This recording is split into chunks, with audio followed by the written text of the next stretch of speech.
Alright, so I'm going to try to show you two different videos, or one video with two different ways of reloading. The first way is going to be strictly mechanical. Basically doing everything by hand, the cheapest, most simplest, easiest way possible. I've got 4 cases. I'm going to do 2 of them mechanically and 2 of them I guess we're going to call it electronically. The first thing you're going to do on all the cases, after you fire them, you can see that the neck is kind of dark where the powder residue is left over. Triple alt steel wool, a couple of seconds, it's nice, pretty and clean. Very straightforward, simple process. That's the first thing you're going to do to every fired case that you're going to reload.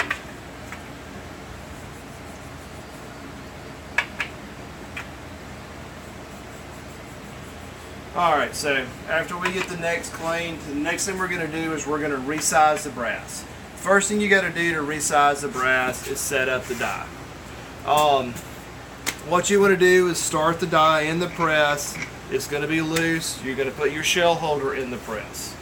Bring the handle all the way down so the cylinder's all the way up. You're going to screw the resizing die down into the press until it stops. Make sure that the locking nut is loose so that you are actually touching the top of this. Alright, so right now it goes all the way down. It will not go any further. It stopped. For this full length sizing on this type of brass, and what we're going to do, we're actually going to do what they call a slight compression resize. So you're going to pick up on the handle a little bit, give the die about a quarter of a turn. Now you see the handle stops here, but if you press on it, it will actually cam and lock into place. You can actually see it pop and lock into place and pressurize. That's going to make sure that you consistently resize all the brass to the exact same size. Once you've got it locked, then you want to tighten your locking ring. Okay, they have a little Allen screw. Once you get it set up for your press, you can actually tighten the Allen screw. That way it goes back to the exact same point every time. So now that we've got the die set, we're ready to resize a piece of brass. The first thing you're going to do is use a lube pad. This one was probably manufactured in the 70s. I think most of them are plastic these days. They all work the same way.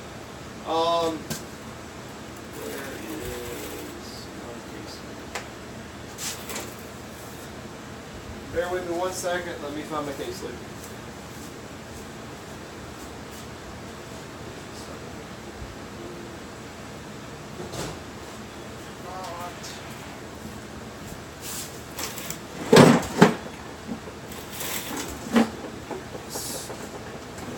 Doesn't really matter what case lube you use. This RCBS case lube 2 works just fine.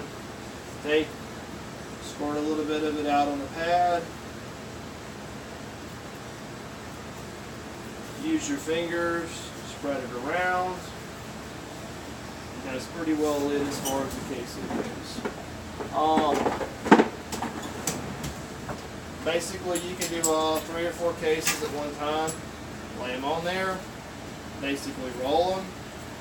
You're lightly greasing them. That's all you got to do as far as that goes. The case is going to go in here. What we're going to do is we're going to resize it and we're going to press the primer out at the same time.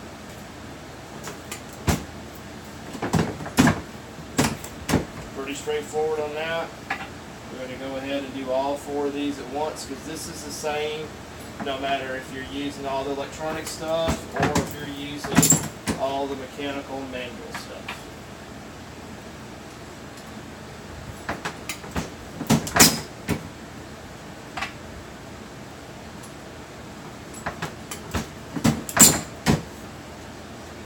Alright, so we got that done. So we're finished with this once you get through resizing all your cases. These little trays are really handy.